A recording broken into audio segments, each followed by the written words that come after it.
The UK Supreme Court will rule tomorrow whether Scotland can hold a new independence referendum without the UK government's consent.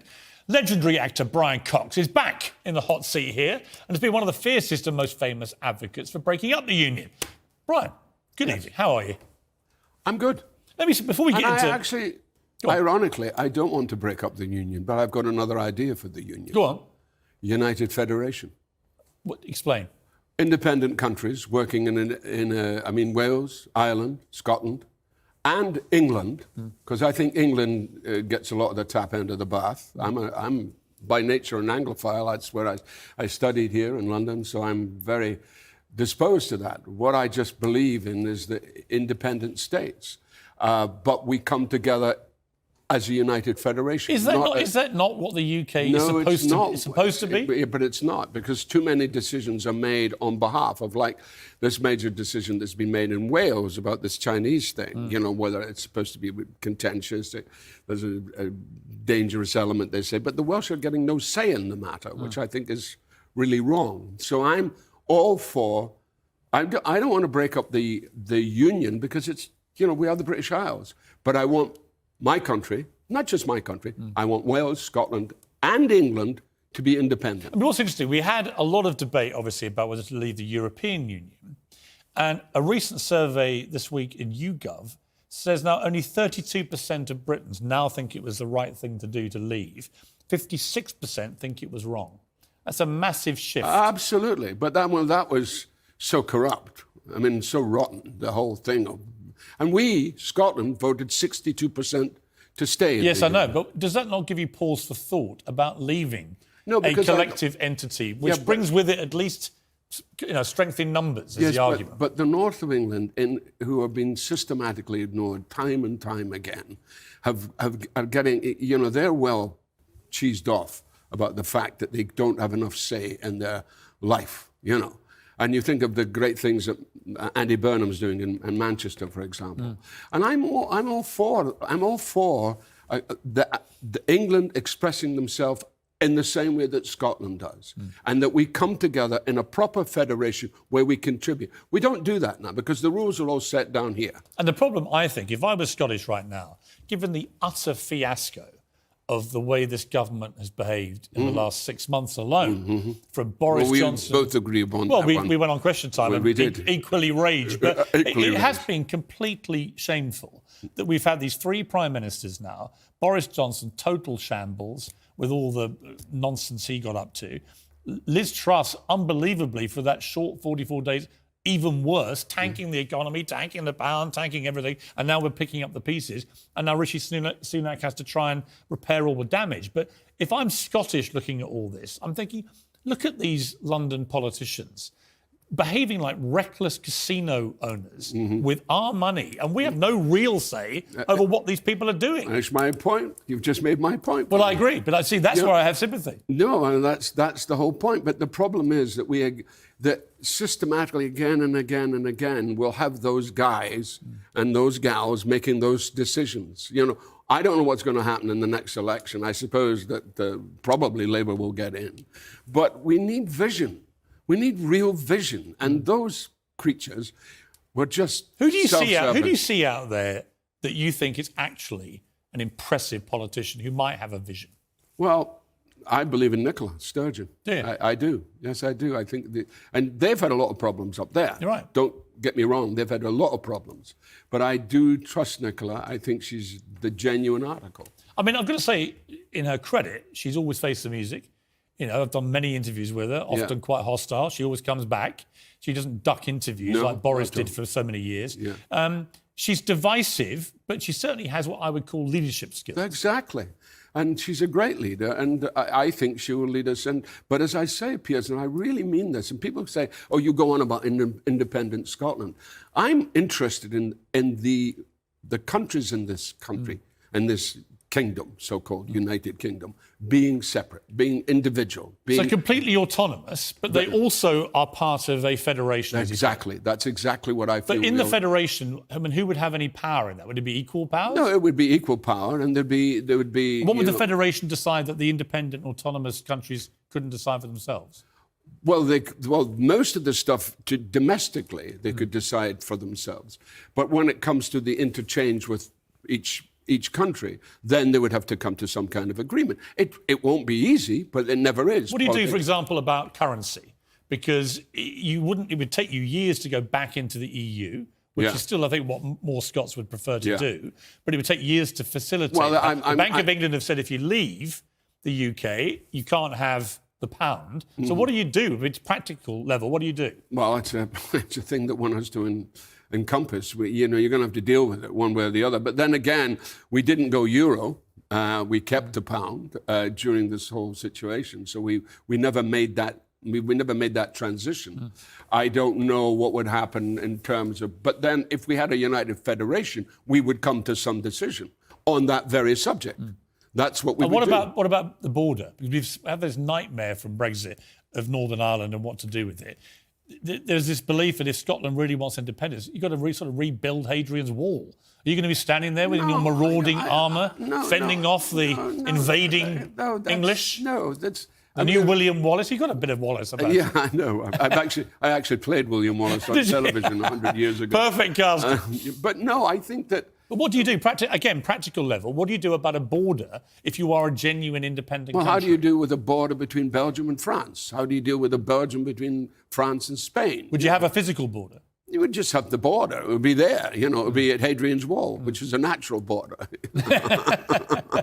Do you think, when you go up to Scotland, what's the mood about, would you say? Because the polls at the moment do not see a majority in any of the polls for wanting to have an independent Scotland or indeed another referendum. So why do you believe you're nearer to it now than you were? Well, I just think because, certainly in Scotland's, it changes daily, because there's always...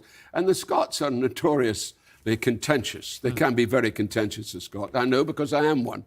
I was watching Peter Capaldi the other night, and he said, the great gift of my family was family and sarcasm. And I think that's very true. Sorry, what was your question again? No, my question is, the mood, what is it about the mood in Scotland, do you think, which makes you think the polls are wrong? Well, like people do want to have a genuine independent country. Because we've seen what's happened recently, which has been pretty horrific, with Johnson, Truss, very briefly. Did somebody else come in? Well, it's now Richie Sunak, So, and that party has just gone from worse to worse to worse to worse to worse. So we don't want any truck with that. We're like Blanche Dubois. We're always depending on the kindness of strangers. And in a way, we just need to be able to form. And also it's to do with culturally who we are. We're culturally different. We're not the same. And, when I grew up in Scotland, it was North Britain. And the great thing about Scotland, and the SNP party was regarded as a joke, but they have moved towards... You see, why I became part of Scottish... I don't like the word nationalist. I've never liked the word national, but I believe in Scottish independence. Nationalist is too contentious a word for me. But when Blair made the whole fiasco, which we're still suffering from in the Middle East, and he got into bed with,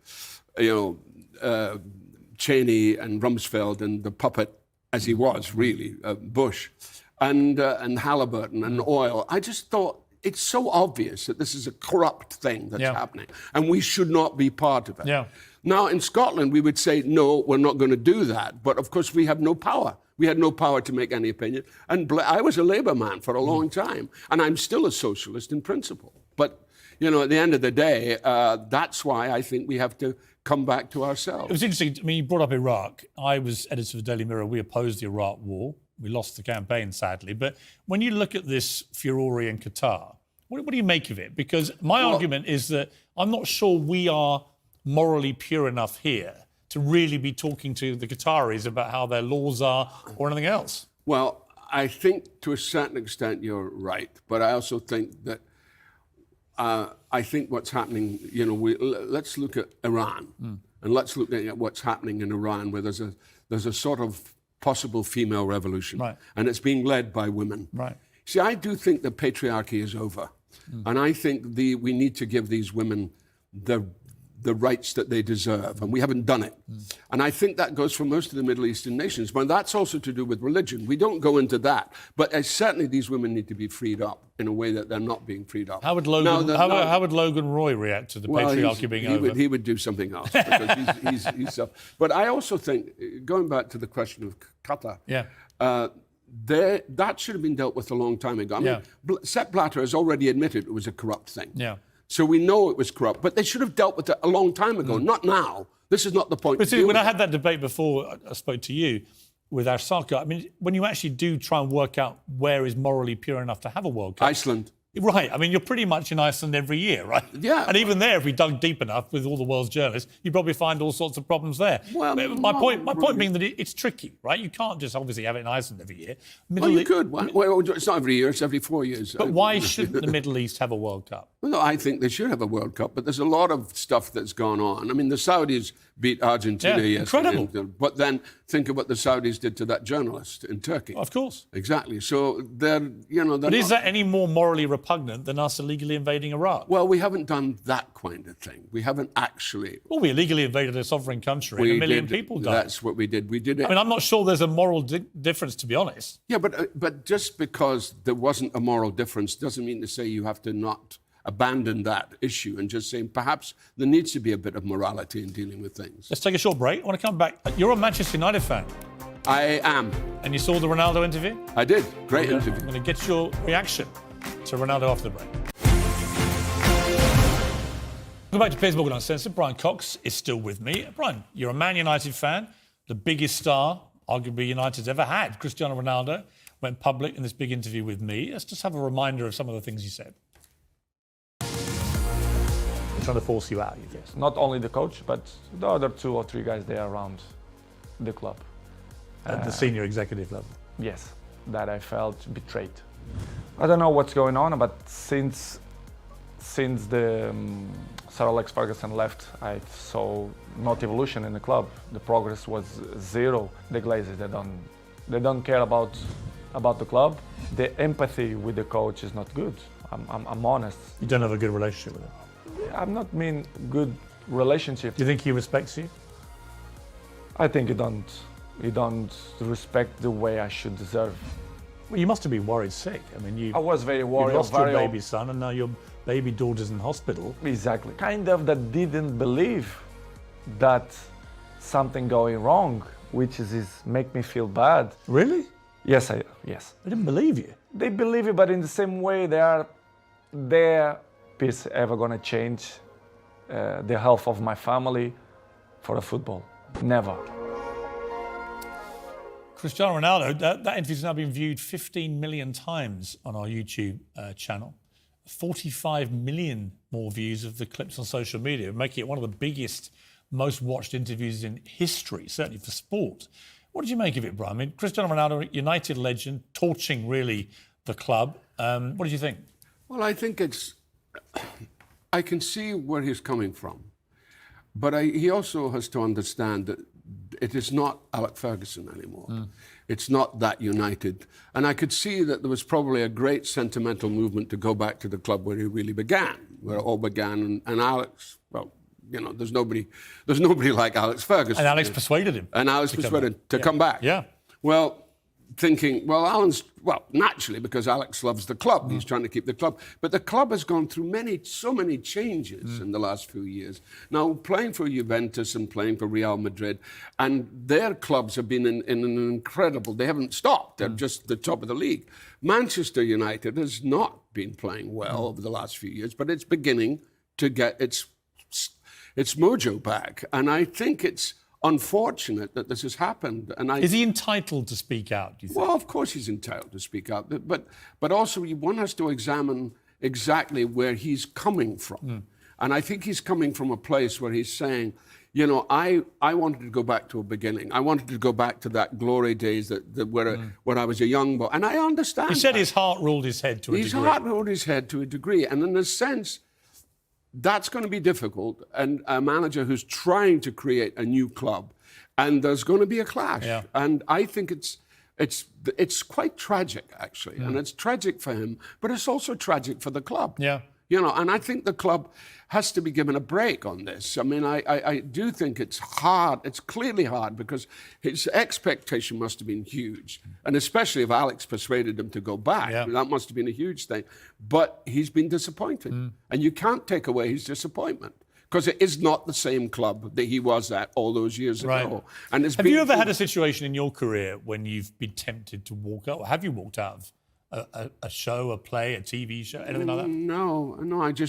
I'm clever enough to avoid going into those situations. Have you seen people do it? Yeah, I've seen people walk away, and I've understood why they do it, and it's usually complex reasons. I mean, I did it, actually. Well, yeah. But I did it because actually, when I listened to Ronaldo, I sort of thought, it actually comes down to respect. I think it doesn't matter what the job is, if you actually feel disrespected in your workplace. That's right. And you feel you're being forced down an alleyway you don't want to go down. I actually think there's a certain merit in just saying, actually, it's not for me. Yeah. Thanks. Yeah, and I think that's maybe. I'm glad the interviews had the coverage that it's had in terms of. I mean, amazing. 15 million is quite incredible. But at the same time, I'm going. It's rather sad that that's the view you're going to get because, I think, and certainly with his kids and with his family and. Going back to Manchester is a difficult thing. I think losing the baby in the tragedy with the twins and one died and one lived, that's got to really get to any human being. And so I think he wanted a bit more of an arm wrap. Yeah, and he didn't get it. Yeah. And that's... It may just really be as simple as that. Yeah.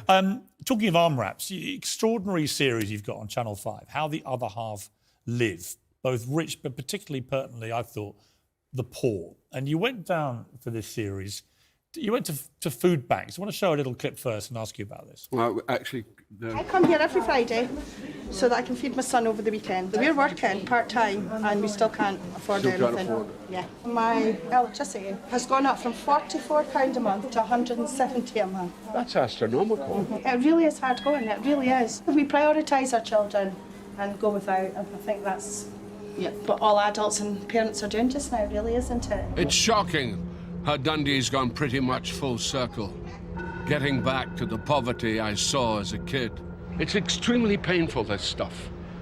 It's painful for anybody. If you've got any sensibility at all, this stuff is painful. So they weren't, you just corrected me there, they weren't food banks, they're called community larders. Explain the distinction. Well, the difference is what people feel about food banks is loss of dignity. Yeah. And the one thing that human beings have, even when they don't have any money, is some kind of dignity, some kind of feeling of well-being of who they are. And what the community larder does is it charges the minimal, but it means you're paying for something. So there's a transaction. You're not being given it. You're not being given it, and it's not begging, because a lot of being in food banks feels like begging. And the fact that they're being constantly legitimized is really irksome to me.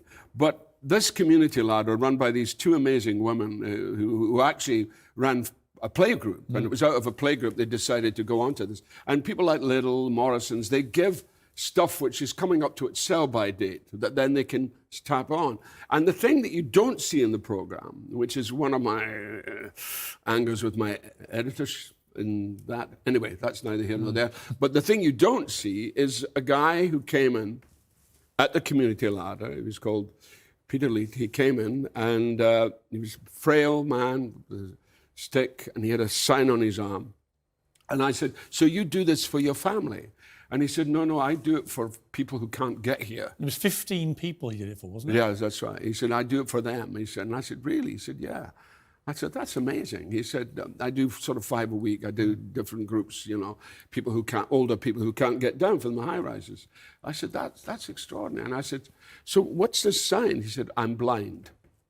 And I just almost fell off my chair. I just thought... But you got quite tearful, actually. I did, because I just thought, the heroism of this guy, this guy's a real hero. And I just thought, wow, this man has really given something of his life to this horrible situation and trying to make it better for other people. So many people in this country, in the whole of the UK, are now literally on the poverty line. Yeah. And it's probably going to get worse before it gets any better. 11% inflation, this energy crisis, the war in Ukraine, all these things conspiring, the fallout from the pandemic. You saw at the sharp end. I mean, you went back to your hometown and you were horrified by what you found. what do we do about this? It's a big question. It's a big issue. I think independence would help. Do you? I do. In Scotland's case? Certainly in Scotland's case, but I also think elsewhere it would help. I mean, it would only help if the economy was revived. That's right. And many economists think that Scottish independence would be bad for the Scottish economy. No, well, I would argue with that, but I haven't got the time to do that here. But no, I mean, I feel that we're going from bad to worse. But we've again and again and again, we have neglected our own. And it's suddenly at a bad time now when everything is against us, the cost of living crisis, what have you, the war, the pandemic, what the pandemic has done. But even so, their lives haven't changed. The budget didn't help them, those people, and it never does. It never does. It never looks to the poorest. We don't concern ourselves with that. They're an embarrassment. Let's put them over there. But now, and why I wanted to do this program was to bring it to the fore and say, these people matter, and we have to do something about it. We have to have some attitude that we haven't got, that we've kind of elbowed so long, for too long, actually. And that's what I feel. It's powerful stuff, and I commend people to watch it. How the Other Half Live on Channel 5. Can't let you go without asking you about Succession, one of my favourite shows ever in the history of television. You've got a new series coming in the new year. Can you tell me anything, or do you have to shoot me? Piers, I don't have a gun. But if I did, you'd have to be shot. Is Logan Roy in Series 6? Well, there isn't Series 6. We're only Series 4. I know. It was a trick question. Oh, I don't know.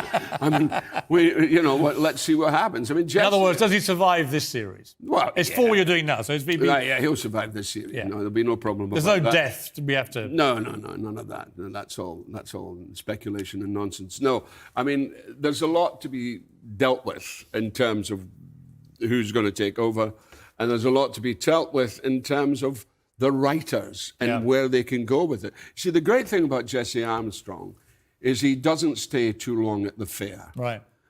Because each season has topped the last season. So we have to keep topping. But it reminds me of Aaron Sorkin on The West Wing, where the first 4 seasons were fantastic.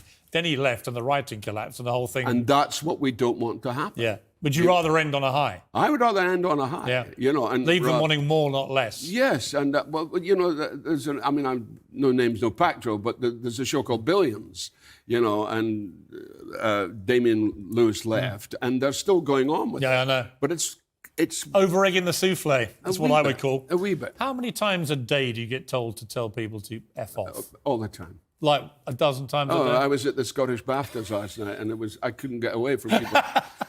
And of course, as I said before, it's the best thing to tell people. Yes. Because when you're fed up with them, you go, oh, You can say it. We'll bleep you. Oh, don't bother me anymore. Just the off. And finally, as a Scot, who do you most want to win the World Cup? England or Wales? Or somebody else?